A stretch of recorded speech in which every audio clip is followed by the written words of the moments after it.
Thank you very much. Thank you, ladies and gentlemen, for that very kind and warm applause welcome, of course, to Dave's One Night Stand featuring myself, Ben Elton, the wonderful Jason Byrne, and the fabulous Tom Stade. And this is obviously a very special night for me, a very special gig, because it's taking place in my hometown of Catford. And I love the English. I love all English town names. The towns are steeped in a history. The names tell stories of the past, of great deeds, noble. Iron Bridge, the birthplace of the Industrial Revolution. Battle, where the Norman conquest began. Knight's Cross, the gathering of crusaders. Catford, where Mrs. Tiddles could get home after a night out without drowning in the river. Doesn't make the blood run fast, does it? Not really. Catford, why didn't we just call it Crap River and admit it, eh? We live in a town so crap, you can't even drown a cat in the river. That's how bad our river is. Look, I'm being naughty.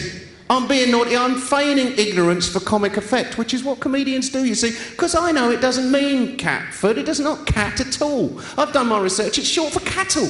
It's cattle ford. It's the place where the cattle of the medieval community could safely ford the Ravensbourne River. That's much better at Cattleford. That's not historical. That feels good. But of course, it just goes to prove that bullshit rebranding and marketing is not a modern phenomenon. Because quite clearly, you know, the elders of the village thought Cattleford, you know, it's not zingy enough. It's not pingy enough. It's not attracting inward investment from Lewisham and Bromley. So they probably commissioned some dickhead minstrel to spend 3 years at a cost of millions of groats to rebrand Cattleford. I've got it. We'll call it Catford. In vain did the wise head say, people will think we herd cats. Marketing is the modern disease. Everybody thinks rebranding is the substance. It's not. It's meaningless. Calling a corner of McDonald's a McCafe does not make it a Starbucks. Renaming Kentucky Fried Chicken KFC does not stop it being shite. Rebranding is a myth. And the sad thing is, names seem to have become all companies care about, and they've got to be kooky. They've got to be childish. They've got to have that little postmodern ironic edge. They're calling credit cards goldfish. I mean, what a piece of wank is that?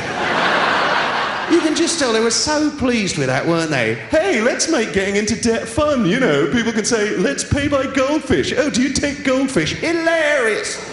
TV channels are called Dave.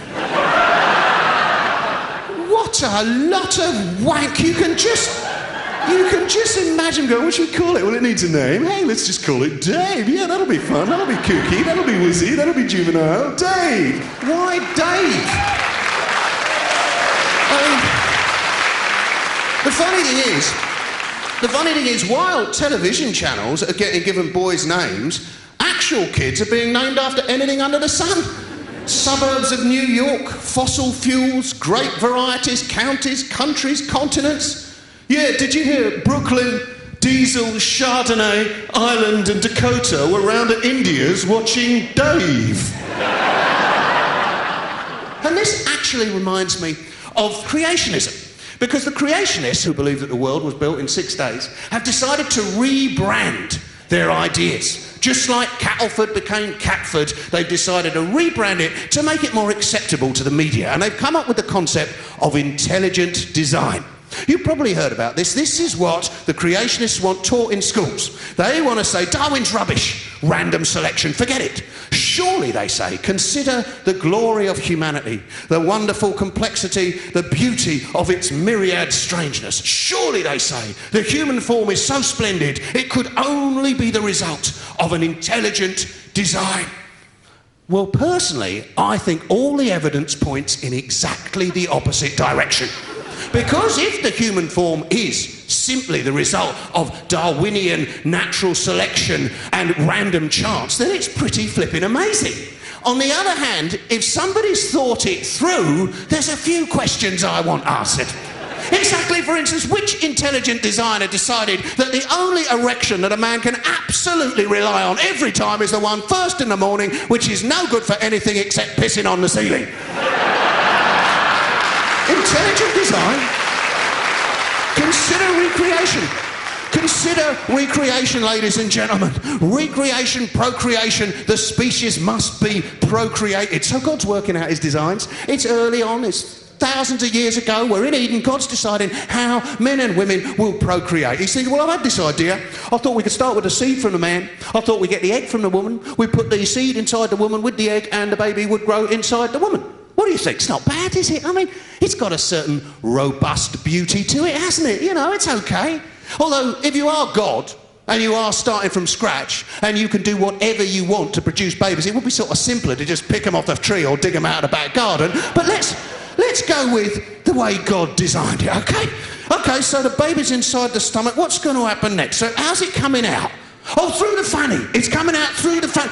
Can we just have a look at the designs for the baby and the designs for the fanny? A little bit of a difference in size there. How's that going to work out? Oh, it's going to stretch, I see, or tear. Okay, fair enough. I don't know if this designer was intelligent, but he was certainly a man.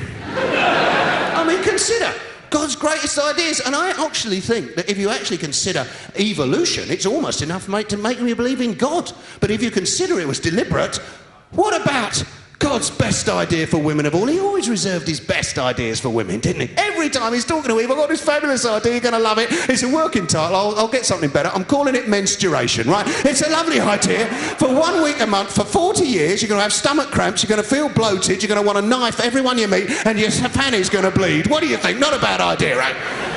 Intelligent design, menstruation, I rest my case. Thank you, Catford. Join us after